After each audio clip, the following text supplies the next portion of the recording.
JD. Ang kwentong ito ay hango sa totoong buhay. Mula ito sa isa nating kabayan na itago na lamang natin sa pangalang ni Roy. Taong 1958. Samar. Sa loob ng Samar, matatagpuan ang isang liblib na baryo na dati ay tinatawag na San Pablo. Isang lugar na napapalibutan ng mga makapal na halaman, matataas na puno ng nara at akasya. Ang kalsadang papasok dito ay makipot.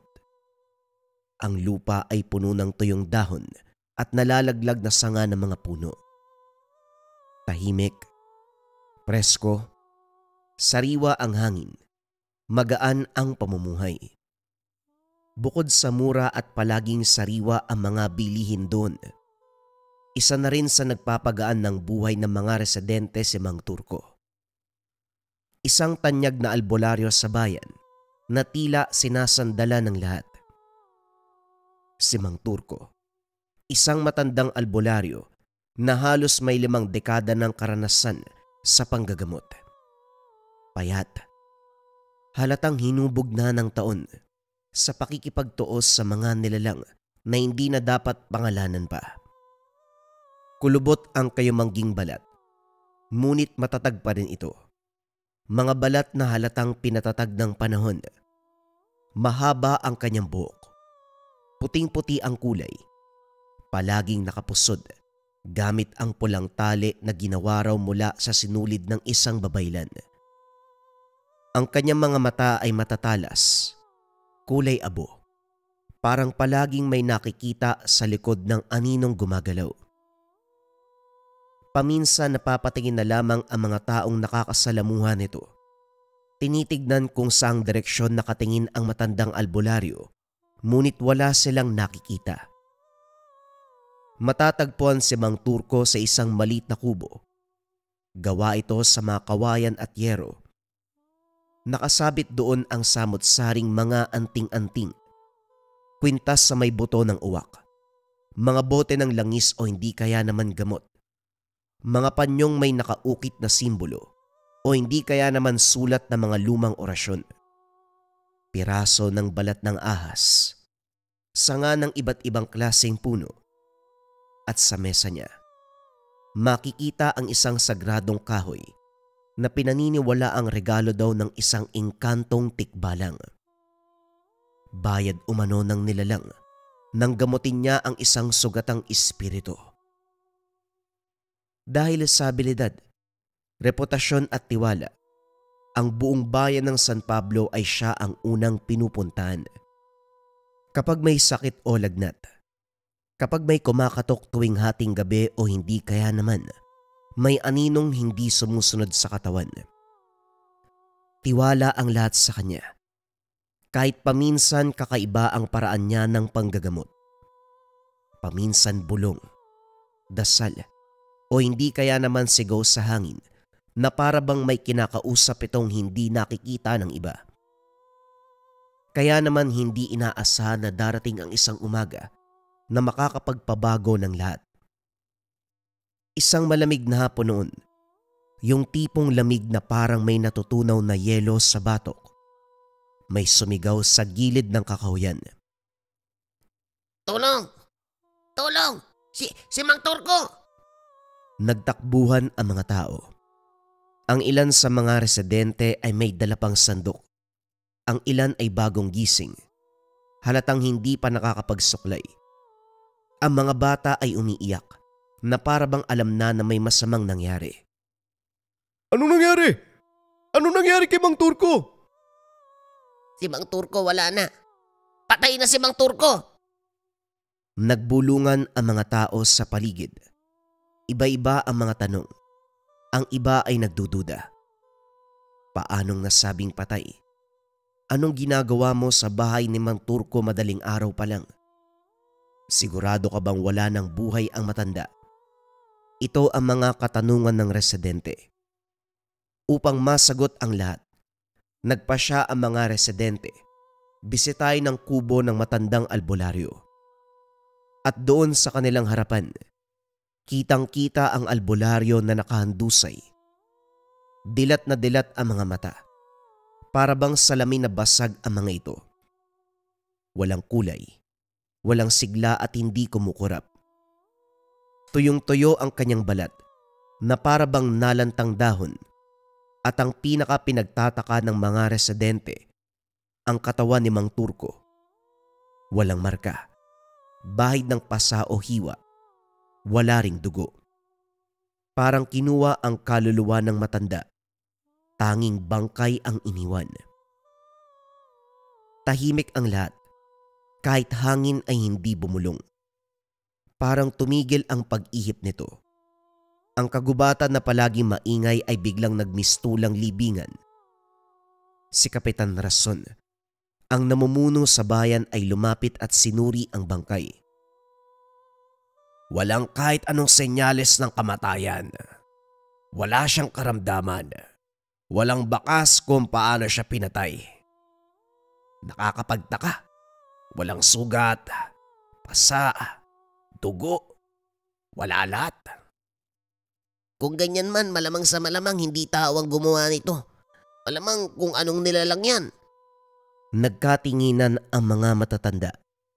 Kitang-kita ang takot sa kanilang mga mata. Isa lang ang ibig sabihin nito para sa bayan ng San Pablo. Kung ang pinakamalakas na albularyo sa bayan na may ilang dekada ng karanasan, kaalaman at kapangyarihan, namatay ng ganun-ganun lang, may paparating na mas malakas pa sa kanya. At ngayon kung sino o anuman ang pumatay, malayang gumagala sa dilim.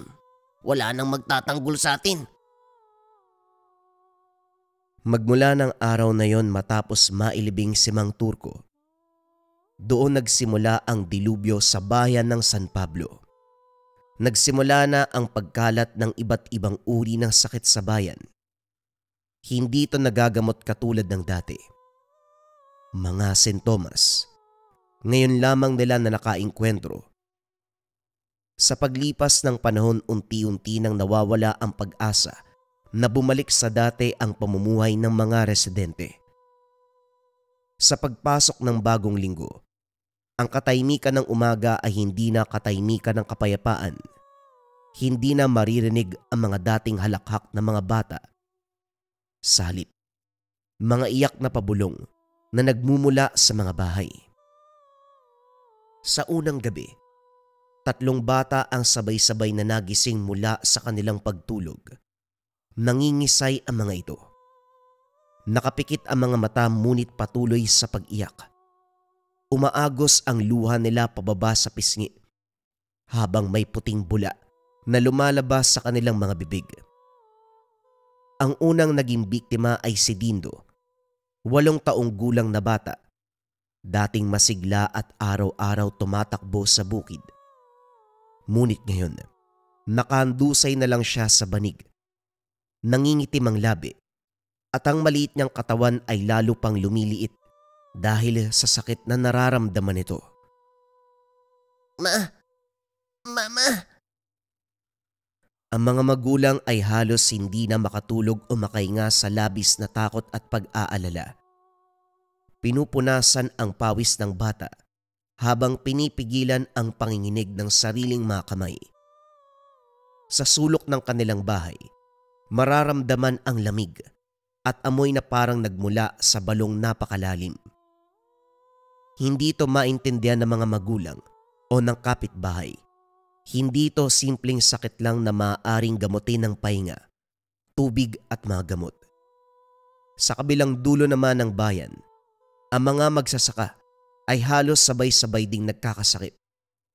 Isa na sa mga magsasaka si Mang Temyong, na kilala sa likas nitong lakas ng pangangatawan at tikas dahil na rin sa maraming taon ng pag-aararo. Kaya hindi lubusang maintindihan ng mga kasama kung anong klase ng sakit ang posibleng dahilan ng pagbagsak ng isang napakalakas sa katawan. Ni simpleng ubo, lagnat o trangkaso, ni minsan hindi naranasan na magsasaka. Ngunit ngayon, nakaluhod na ito sa loob ng kanyang tahanan, sumusuka ng parang itim na putik na tila pinigapa mula sa pusod ng lupa. Malapot, mabaho, at parang may buhay dahil minsang nakita ng ilang residente. Gumagalaw ito sa lupa pagkatapos niyang isuka. Bakit? Bakit ganito? Ano nangyayari sa akin? Hindi na ito normal. Wika ni Mang Temyong sa sarili habang nanginginig ang kamay at kalamnan. Hinihingal habang nakaluhod. Kakatapos lamang sumuka muli. 8 beses na ngayong araw. Sa paligid, ang dating mga gintong palay ngayon ay parang nalanta. Matitigas sa mga dahon. Walang tubig, kahit hindi naman tagtuyot. Ang hangin ay may amoy at lasang metal, at ang mga kalabaw ay tila nag-aalangan ng lumapit sa kanilang mga amo. Tumatango, umiiling, parang may nakikita silang hindi nakikita ng mga tao. Sa tabing dagat ng San Pablo, kung saan dati maririnig ang halakhak ng mga mangingisda sa madaling araw, ngayon ay puro daing na ang ungol. Ang dagat na malinaw at kulay asul, ngayon ay kumupas na. Parang binuhos ng maraming abo, kinalat sa buong dalampasigan. Si Jun, isa sa mga mangingisda, kilala bilang palatawa, palabiro at matulunging binata, bumalik mula sa laot ngunit parang bangkay na naglalakad. Wala na ang ngiti nito. Ang balat ay sobrang putla. Nanginginig. Parang may nakitang hindi dapat nakikita ng mga pangkaraniwan. At higit sa lahat, tila sinipsip mula sa loob ang kanyang diwa at lakas. Tinulungan siyang bumaba mula sa bangka at nang ibaba ang kanyang kamay sa buhangin, doon na siya tuluyang bumagsak. Hinihingal. Parang inaararo ang kanyang baga at medyo hirap pang magsalita. Oh, anong nangyari sa'yo, Jun? Tanong ng isa sa mga mangingisda. Ngunit imbis sa sumagot, ang kanyang balat ay biglang tumaas. Lumikha ng maliit na bukol na parang gumagapang sa braso niya. Para itong ugat na naghahanap ng labasan o hindi kaya naman insekto na nililibot ang kanyang katawan. Napatras ang ilan sa takot na maaaring makahawa kung anong sakit ang dumapo sa binata. Sa dagat, may humawak. Wika ni Jun, bago siya tuluyang nawalan ng malay. At hanggang sa ngayon, hindi pa rin gumigising ang binata. Sa bawat araw na lumilipas may bagong nagkakasakit. Hindi nawawala ang pangingisay. Hindi tumitigil ang pagsusuka ng itim na likido. Hindi rin bumabalik ang kanilang lakas. Ang iba ay hindi na nagigising. Ang masama pa, wala ni isa sa kanila ang gumaling.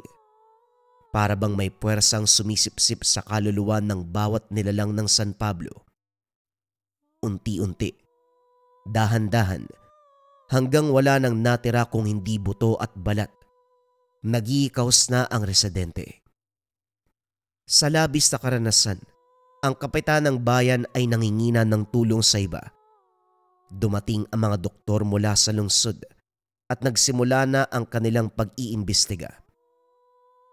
Mula sa grupo ng mga profesional na manggagamot, mga nakaputing uniforme, bit-bit ang kanilang mga kagamitan. Matagal ng kaalaman sa medisina, isa lang ang kanilang nasabi. Matapos ang ilang linggo na pananatili sa lugar. Hindi to sakit. Hindi to impeksyon. Sa kasamaang palad, hindi namin alam kung ano yan. Wika ng isang doktor. At napansin din nila na habang sinusuri ang mga pasyente, may malamig na hangin na palaging dumadapo sa batok nila. Nagpapatayo ng mga balahibo kahit tanghaling tapat. Sa unang gabi, matapos ang libing, nakaupo si Aling Jessa ang nakatagpo sa katawan ni Mang Turco sa sulok ng kanyang maliit na sala.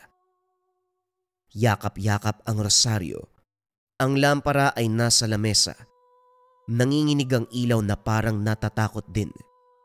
Doon niya narinig ang unang yabag. Hindi ito mabilis, na para bang takbo ng pusa. Hindi rin ito tumitilamsik na parang tunog ng ibon. Ang yabag ay mabigat. Parang paa ng matandang hayop na matagal nang hindi nakakapaglakad. Dumaan ito mula sa kanan ng kanyang bubong.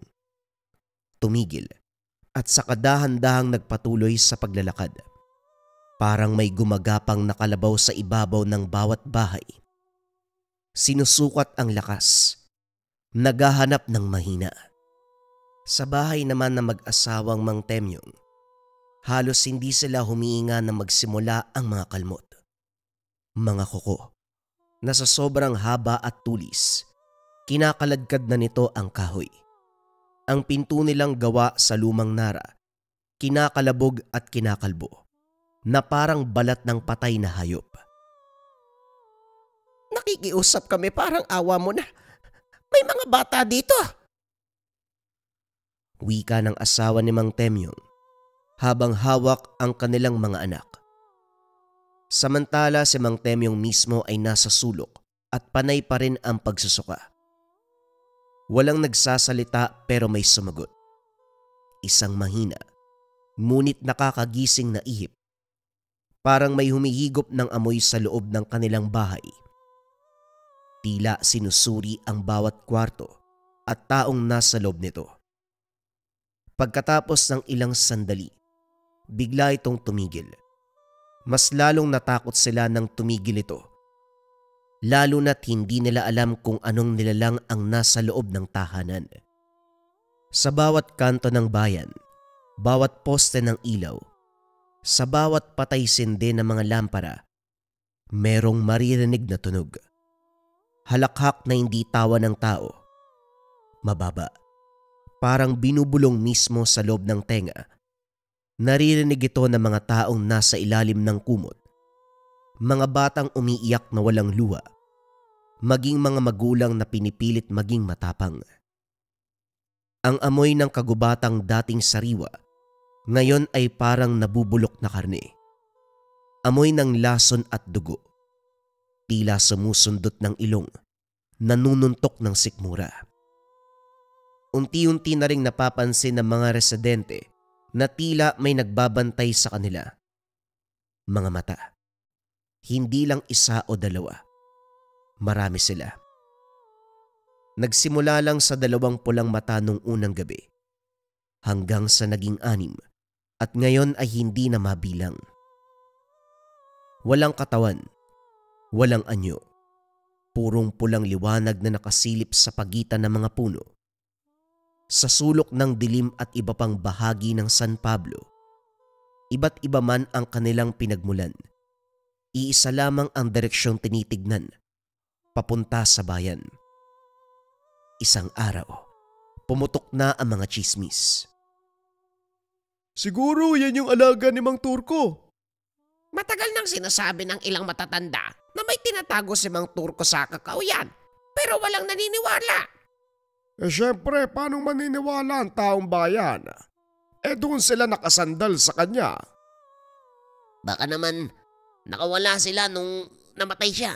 Wala nang pumipigil sa kanila.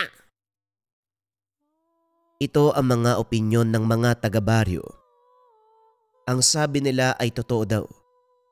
May ilang nilalang na nilikha para higupin ang kaluluwa ng tao at sirain ang buhay ng buong bayan. Ngunit ang nilalang na ito, nakakadena lamang dahil kay Mang Turco. Ngunit ngayong wala na siya. Ang nilalang na yon ay malaya na, gutom at naghahanap ng bagong bibiktimahin. Sa gitna ng lumalalim na gabi, isang kabataan ang hindi napapansin ng karamihan ang nagsimulang humakbang patungo sa kapalaran na hindi niya inaasahang haharapin. Si Neroy, 28 taong gulang. Hindi katulad ng karaniwang bata na sinanay sa anting-anting o dasal ng babaylan. Sa totoong buhay, madalas pa nga siyang kutsain ng mga matatanda. Si Neroy, hindi nga yan makapagpaamo ng manok eh. Makapagpalayas pa kaya ng maligno. Ngunit iba ang meron sa kanya. Hindi nawawala ang tapang ng binata. Hindi dahil sa angking tapang nito, kundi dahil sa wala na siyang ibang pagpipilian kung hindi ang kumilos. Siya ang matatawag na dating utusan ni Mang Turco, yung tipong tagahatak ng tubig mula sa balon, tagahatid ng halamang gamot mula sa kabilang sityo, tagasindi ng mga kandilang may kakaibang amoy kapag may nagpapagamot sa kubo ng yumaong albularyo. Hindi siya nagmana ng mga orasyon. Hindi niya natutunan ang mga ritual at hindi rin niya nakikita ang mga nilalang na nakakasalamuha ng kanyang amo. Pero sa kabila ng lahat, minana niya ang puso nito. Ang pusong hindi sumusuko kahit durog na. Payat ang pangangatawa ng binata. Makinis ang kayumanggi nitong balat. May itim na buhok na palaging magulo dahil madalas humangin sa bukid. Matangos ang ilong, ngunit palagi may bahid ng putik ang pisngi dahil sa pag-aalaga nito sa bukirin. Matinik ang kanyang mga mata, kulay tsokolate at palagi may bakas ng pagod. Ang damit ay palaging kupas, may punit o kaya naman may dumi, butas ang laylayan. Itsura pa lamang, halatang hindi na siya bayani, pero isa siya sa mapalad na hindi pa nagkakasakit sa buong bayan. Sa maliit nilang bahay, gawa sa kawayan at iba pang bagay, matatagpuan sa kagubatan. Nakaiga ang kanyang ina sa lumang papag. Ang dati nitong bilugang muka ngayon ay lumiit. Ang pisngi ay lumubog.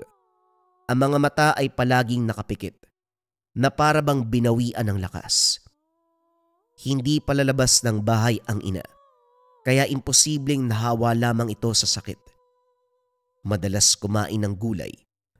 Nag-eehersisyo kaya laking pagtataka ni Neroy kung paanong nagkasakit ang ina. Neroy anak, parang may humihigop ng hininga ko. Wika ng ina. Inakala ni Neroy, guni-guni lamang ito ng mga taong may lagnat. Pero nang gabing yun, napatunayan niya na siya ang nagkamali. Hindi nagdagdag ng kwento ang ina. Madalas pa nga tinatago nito ang kanyang karamdaman, kaya para sabihin ng ina na parang may humihigop sa hininga. Ang ibig sabihin lamang, mas malala pa ang kanyang nararamdaman. Habang pinupunasan niya ng malamig na bimpo ang noo ng ina, may gumagalaw sa gilid ng bintana. Dahang-dahang pagaspas ng dahon. Biglang may kumakalabit sa sahig. Kagad umangat ang tingin ni Neroy at sa kauna-unahang beses, nakita niya ang nilalang. Nakabitin ito sa bintana gamit ang kakaibang mahabang daliri. Ang balat nito ay kulubot, makunat, kulay ng papel na nabasa at pinatuyo lamang. Ang katawan ay labis sa pagkapayat, halos butot balat na lang. Ang tiyan ay lumulobo, lumalaki sa bawat paghinga. Mukha itong pinaghalong nilalang. Unggoy, ang mga mata ay walang puti, purong itim. Basang-basa na parang may langis na nagmumula sa loob nito. At ang kanyang bibig ay nakanganga hanggang sa pisngi. Puno ng maitim na ngipin, pantay ang lahat ng ito na parabang sinumpa. At ang pinaka nakakatakot kung paano ito humigop ng hangin. Ngunit hindi lamang hangin sa paligid, kundi pati na rin ang hangin mula sa kanyang ina. Sa bawat higop ng nilalang, humihina ang ina. Lumilit ang dibdib nito hanggang sa umangat ang balat na parang hinihila mula sa loob. Hindi na nagsayang pa ng oras si Neroy. Dali-dali itong tumayo. Nanginginig ang kamao. Wala sa isip na sinugod ito ng binata. Nagulat ang nilalang nang bigla itong suntukin ng binata. Amoy na amoy kasi nito ang takot at panginginig, kaya hindi inaasahan ng halimaw na magagawa pang lumaban ni Neroy. Napatras ito sa lakas ng pagkakasuntok ng binata, ngunit hindi ito tumakbo. Sa halip ay nagawa pa nitong ngumisi. Napakalawak ng ngiti nito na halos hatiin na ang balat sa muka, na para bang tuwang-tuwa sa bagong presensya ng binata. Nilapat nito ang dalawa pang galamay sa bintana at sa isang iglap, tumalon ito papasok. Nalaglag si Neroy sa sahig. Natabig ang malamig na tubig kung saan ginagamit para pampunas sa ina. Kagad umalingasaw ang nakakasulasok na amoy ng nilalang. Nabubulok na karne na tila ibinilad sa araw ng ilang linggo. Halos mapalod ang binata sa tindi ng amoy, ngunit tinatagan niya ang sikmura. Narinig ng binata ang matutulis itong kalmot sa sahig, kung saan bumaon ang mga kuko ng nilalang habang papalapit sa kanya. At dito napagtanto ang katotohanan. Hindi to sumpa, hindi to sakit sa hangin, malas o dasal ang gumugulo sa kanilang bayan, kundi isang halimaw. Isang nilalang na sumisip-sip ng lakas ng tao hanggang sa wala ng matira. Maaaring ito ang huling kinalaban ng kanyang dating amo bago ito nasawi. Bahagyang kinabahan si Neroy nang malaman ang katotohanan ito. Kung ang tanyag na albularyo ay pinatay ng nilalang na nasa harap niya ngayon, paano na lamang ang isang katulad niya? Agad siyang nilusob ng nilalang. Isang salpok lang tumilapon kagad sa sahig. Nagliyab ang dibdib sa sobrang sakit. At nang maiangat ang kanyang ulo, naroon kagad ang nilalang sa ibabaw niya. Mabilis, malikot at hindi matukoy kung saan direksyon pupunta. At nang muli itong umatake, hinawakan ni Neroy ang kanyang mga braso habang pilit inaabot ang nakangangang bibig sa mukha ng binata. Humigop muli ito ng hangin. Nawala ang lakas sa mga kamay ni Neroy, para bang nawalan siya ng mismong lakas mula sa loob. At nang marinig niya sa likod ang pag-ubo ng ina, gumagapang, ginagawa ang lahat ng makakaya upang makatulong. Doon muling nabuo ang kalooban. Hindi pwede. Hindi dito. Hindi sa harap ng kanyang ina siya mamamatay. Agad siyang nakapag-isip. Gamit ang natitirang lakas, kinuha nito ang lampara na katabi. Binuksan ang gasera at hinayaan itong higupin ang apoy at langis sa loob. Nagliyab kagad ang bunganga ng nilalang. Nagpakawala ito ng napakalakas na alulong na hindi likas. Hindi gawa ng kahit anong nilalang sa mundong ibabaw. Wag na wag kang didikit sa nanay ko! Wika ni Neroy, habang patuloy nitong inuubos ang langis upang lumiyab lalo ang nilalang. Tinulak niya ito papalayo at bumagsak sa dingding. Parang uod na binudbura ng asin ang nilalang. Muli niya itong hinampas papalabas ng tahanan. Halos mabali ang kawayang pinangpukpok nito sa labis na puwersang ginamit. Walang humpay sa paghigop ng hangin ang nilalang. Nung una lumalakas lalo ang apoy, ngunit kalaunan ay naapula din. Gutom, galit at sabik sa pagiganti. Lumusob muli ang nilalang, ngunit ngayon ay handa na si Neroy. Kumuha ito ng mas malaking kahoy mula sa nasira nilang bahay. Habang lumilipad papalapit ang nilalang, agad niyang sinagpang ng malaking kahoy ang halimaw. Tuluyan itong sumalpok sa poste. Bagamat sugatan at tila nadedehado na, hindi pa rin tumigil ang halimaw. Kumapit ito gamit ang kuko, pero kagad hinawakan ni Neroy ang poste. Gamit ang mga kamay, ginilitan nito ng buhay. Gamit ang punyal na binigay ni Mang Turco sa kanya, tuluyan niyang pinugutan ng ulo ang halimaw. kinaladkad papalayo sa tahanan. Malayo sa kinaroroonan ng ina. Ayaw man niyang iwan ang may sakit na nanay. Kailangan niyang lumayo upang hindi na balikan pa ng halimaw ang kanyang ina. Maayos din to, Nay. Pangako babalik ako. Sana maintay mo ko. Ito ang huling sinabi bago tuluyang lamunin ng kagubatan, dala-dala ang bangkay ng nilalang. Bagamat matagumpay nilang napatay ang halimaw, alam ni Neroy na hindi lamang ito nag-iisa. Ngayon dala-dala niya ang labi ng kanilang kauri. Sigurado si Neroy na sinusundan na siya ng kalahi nito. Ganun pa man, mas nanaig pa rin ang kanyang kagustuhang matapos ang dilim na bumabalot sa San Pablo at upang magkaroon ng kaalaman, kailangan niyang puntahan kung saan nagsimula ang lahat, sa bahay ni Mang Turco.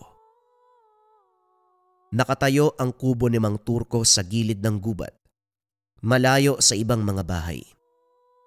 Ang hangin sa paligid ay mabigat, hindi lamang sa lamig, kundi dahil parang may natirang mga bakal at abo sa mismong lupa. At kahit patay na si Mang Turco, tila may presensya pa rin sa paligid.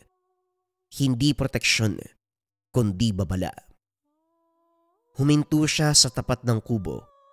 Halos bumigay na ang mga tuhod. Hinahawakan ng pinto. Nagdadalawang isip. Gusto sana niyang umiwas sa lahat ng ito. Lalo na't hindi siya naniniwalang kaya niya ang laban. Kaso nga lang naalala niya ang ina. Naalala niya ang mga inosenteng bata. Ang magsasakang sumusuka ng itim na putik. At ang mangingisda na hanggang sa ngayon ay hindi pa rin gumigising. Huminga ito ng malalim at buong lakas. Binuksan ang pintuan. Sa loob ng kubo amoy kaagad ang pinaghalong katol, lumang papel, mga tuyong halamang gamot at mga abakang sinunog. Amoy na nakakabuhay na mga alaala. Ang mga araw na inutusan siya ng matanda na maghugas ng mga bote, maglinis ng mesa, o hindi kaya naman magsindi ng kandila. Pero lahat ng ito ay wala na. Sa sulok sa ilalim ng mesa, may maliit na kahon na yari sa matandang kahoy ng nara. Sa sobrang dumi nito, tila bumaon na ang kulay ng alikabok. Ngunit alam ni Neroy ang tunay na itsura ng kahon. Nakabalot ito sa lubid na gawa sa buhok ng kabayo. Itim, matibay at hindi basta-basta napuputol. Bagamat alam niya ang orihinal na itsura ng kahon, ni minsan hindi niya nasilayan o natuklasan kung ano ang laman nito. Nang buksan, sa ibabaw ng kahon nakita ni Neroy, natadtad ito ng kalmot. Sa loob naroon ang lumang libro ni Mang Turco, yari sa balat ng baka, makapal, mabigat, at sa unang pahina pa lang, alam na kaagad na sulat ito ng matanda. Ang bawat pahina ay kulay kape, na parang kaunting panahon na lamang ay malalagas na. Puno ito ng mga simbolo, mga orasyon, mga larawan ng nilalang o taong hindi niya kilala, at sa bawat pahina ay may babala, kaliskis ng ahas, pinatuyong dugo pati na rin buhok ng tao. Pero ang pinakahuling pahina ang nakapagpayanig ng kanyang katawan. Nakasulat doon ang pamilyar na sulat kamay ng dating amo. Kapag namatay ako ay babalik sila. Panahon na lang ang inaantay. Sa ibaba nito, isang lumang mantsa ng dugo ang nakadikit. At sa tabi ng pahina, nakasiksik ang isa pang peraso ng balat ng ahas. Ngunit tila iba na ang itsura nito. Mas malinis, mas pulido, mas malaki at nakabalot sa anting-anting. Ang hugis na bilog na anting-anting ay may nakaukit na bituin. Amoy usok ng insenso. Bagamat matagal na ay nangangamoy pa rin. Binasa niya ang mga sumusunod na tala. Nung kabataan daw ni Mang Turco, nang hindi pa siya ganap na albularyo, May nilalang na naghahasik ng lagim sa San Pablo. Malademonyo, isinilang mula sa ugat ng lupa, alinsangan ng hangin at galit ng gabi. Ang mga nilalang na ito ay humihigop ng lakas, hindi ng dugo, hindi ng laman, kundi mismong hininga at sigla ng tao. Bagamat may kanya-kanya silang anyo, bawat isa sa kanila ay may masama. Likas na walang awa at naghahasik talaga ng lagim. Sinalubong sila noon ni Mang Turco mag-isa sa edad na 25. Matagumpay niyang nakulong ang 3 nilalang. Pinaliwanag din ng matandang albularyo kung paano niya naigapos ang mga ito. Ang isa, iginapos niya sa punong matatagpuan sa pinakagitna ng San Pablo. Ito ang pinakamalaki, pinakasagradong puno sa bayan. Itinali niya ito gamit ang buhok ng tikbalang. May kasamang dasal at orasyon upang maselyado. Ang isa naman, ikinulong niya sa kuweba sa paanan ng kabundukan. Tinakpan niya ito ng 3 bato. Tinalian ng dasal na hindi na muling mabibigkas ng kahit sino paman. At ang panghuli, ibinagsak niya ang pinakamatinding halimaw, ang pinuno ng 3. Isang balon na napakalalim, tinakpan ng napakalaking bato. Binantayan niya ito ng 9 na buwan. Gabi-gabing dinadasalan hanggang sa tuluyan na itong nanghina. Matapos malaman ang lahat ng bagay, ikinarga ni Neroy ang mga kailangan upang gawin at tapusin ang misyon. Daladala ang lubid, libro, at anting-anting ng dating amo. Naglakbay si Neroy sa 3 nasabing lugar. Lumunok ang binata sa kaba. Sumandal sandali sa poste ng kubo. Huminga ng malalim. Matapos ito ay nagsimula na siyang maglakbay. Hindi na alam ni Neroy kung gaano katagal bago siya nakarating sa unang lugar. Masikip, puno ng mga ligaw na damo na halos umabot sa dibdib. Ang mga puno ay tila nag-uunahan sa pag-abot ng langit. Habang naglalakad ang binata, napansin niya na biglang tumigil ang hangin, nanahimik ang mga kuliglig at ang lupa ay parang lumubog. Gayunpaman nagpatuloy pa rin siya sa paglalakad, gamit ang pudpud na tsinelas. Natagpuan niya rin sa wakas ang punong tinutukoy ng matanda. Sa likod ng puno doon niya nakita ang pamilyar na pangitain. May nakalutang na likido. Itim, malapot at kumikilos na parang may sariling buhay. Isang beses na parang 2 tawang sabay na nagsasalita hanggang sa unti-unting lumalakas. Napatras ang binata. Nanginginig ang tuhod, ngunit hindi siya tumakbo. Ito na ang halimaw at kailangan niyang ibalik. Hindi niya na lubusang maalala kung paano niya nagawa. Pero kaunting galos, labis na pawis at paghingal, matagumpay niyang naitali ang nilalang sa loob ng malaking puno. Tila ginabayan siya ng espiritu ni Mang Turco. Bagamat hindi makapaniwala at hindi maalala ang pangyayari, hindi na nag-aksaya pa ng oras ang binata. Nagtungo na sa ikalawang destinasyon, ang kuweba sa paanan ng kabundukan. Bagamat hinihingal pa rin at pawisan, nanatiling matatag ang kalooban, ang titig pa rin niya ay nasa malayo. Naramdaman niya may mga matang nakasunod, nakatingin, ngunit hindi na siya tumingin papabalik. Habang papalapit sa paanan ng kabundukan, napansin ni Neroy ang kakaibang katahimikan ng paligid. Wala ring kahit anong hayop man lang o insekto. Ang lupa dito ay kulay abo, ngunit hindi parang alikabok, kundi parang abo matapos sunugin ang laman. Ang mga puno ay tila nagbabantay sa bungad ng kuweba, ngunit walang buhay ang mga ito. Malalaki man, ngunit tuyong-tuyo. Ang kuweba ay malaki, malawak at madilim. Ang anyo ay parang bibig na nakanganga. Ang mga bato sa loob ay parang ngipin. Meron sa itaas at meron din sa ibaba. Matatalas. tila handang kumagat ng sinumang mangangahas na pumasok dito. Sa gitna ng pasukan, may nakaukit na lumang bilog. Ang eksaktong tatak ni Mang Turco, ngunit ngayon durog, parang sapilitang sinira mula sa loob. Bagamat malawak ang kuweba, hindi na nahirapan pa ang binata sa paghahanap. Agad niyang natagpuan ang ikalawang halimaw, isang malaking nilalang na nakadikit sa kisame.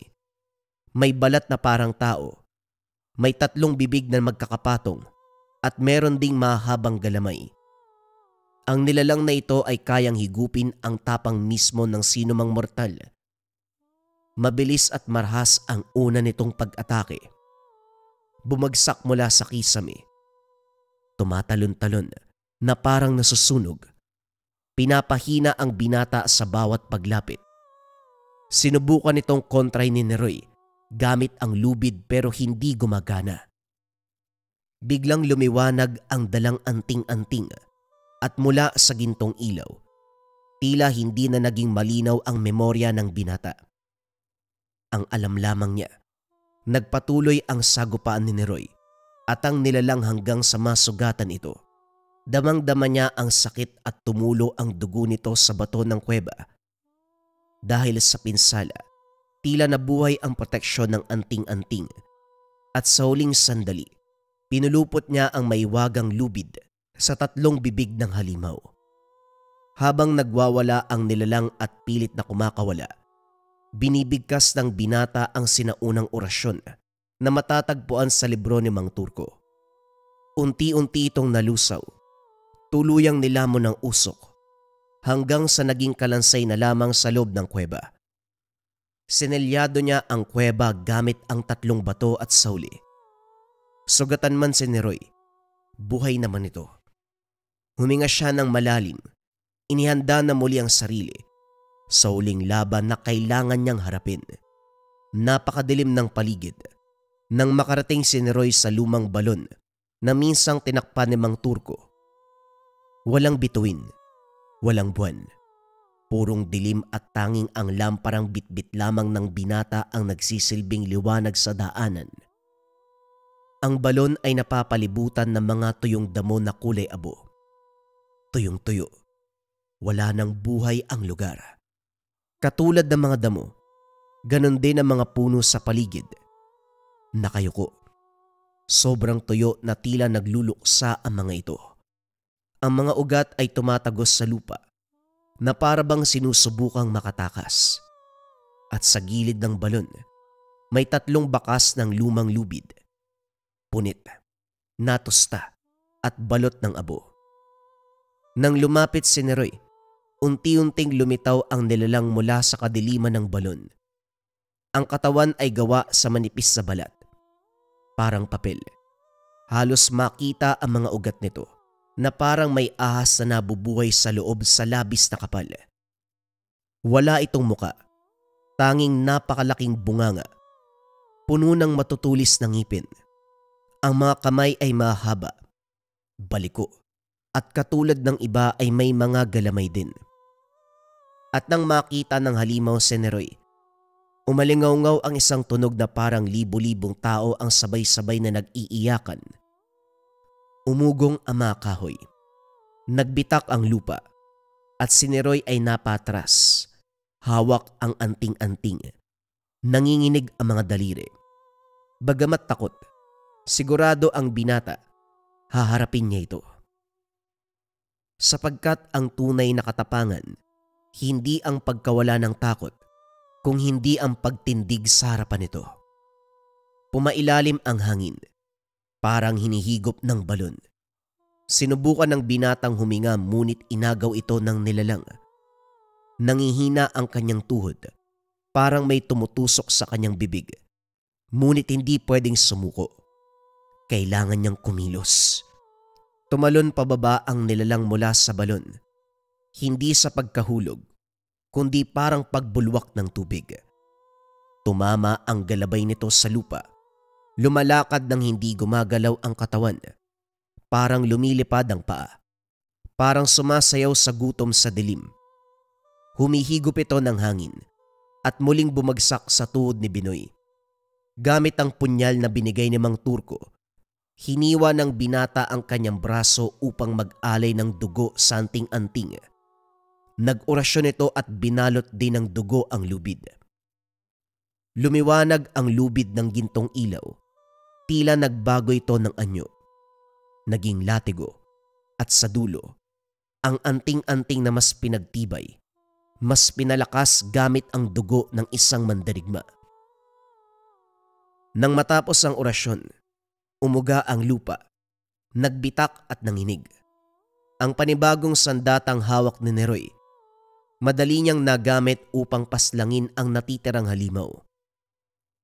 Ilang beses nagtamo ng sugat ang nilalang. Bawat sugat hindi na gumagaling. Salip, sa bawat sugat na bumubuka, may gintong liwanag na lumalabas mula sa loob nito. Hinila ng nilalang ang binti ni Neroy gamit ang galamay. Tumama ang likod niya sa lupa at umagos ang dugo. Sinakal pa siya gamit ang isang braso. Sinubukang higupin ang hininga.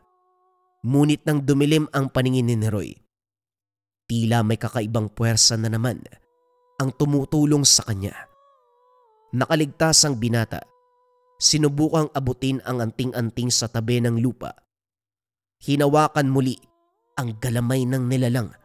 Nagpakawala ito ng napakalakas na orasyon.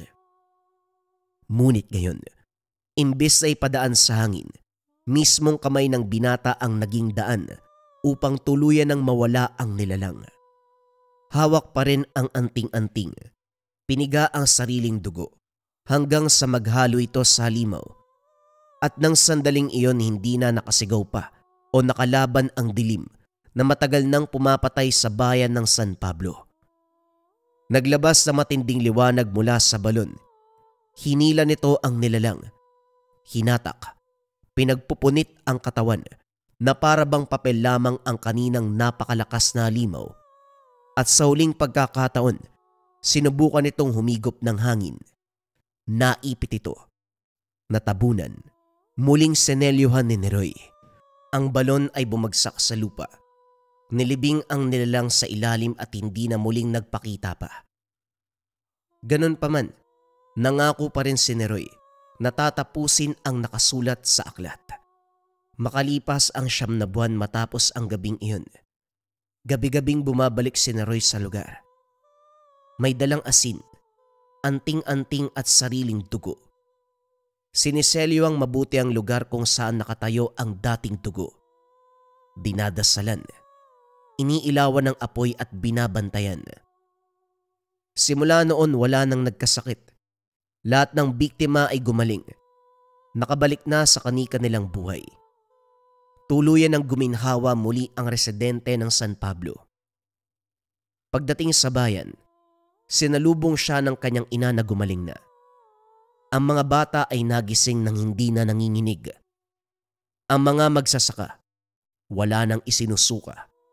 Ang mga mangingisda ay muling nagising, malakas at masigla. Ang sila'y may bagong bantay.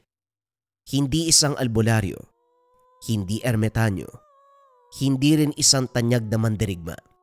Siya si Neroy, ang binatang lumaban kahit takot.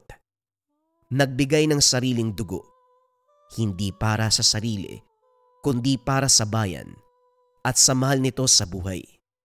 Simula noon, wala nang nilalang ang muling nagparamdam sa bayan ng San Pablo. Ang gabi ay muling payapa. Ang hangin ay malamig, pero hindi masama. At ang balon, nanatiling nakabaon. Walang pangalan, walang palatandaan, walang sino man ang muling nagbukas. Ang halimaw at ang masalimuot na nakaraan, tuluyang winakasan ni Neroy, ang estudyante ni Mang Turco, ang kilalang albularyo.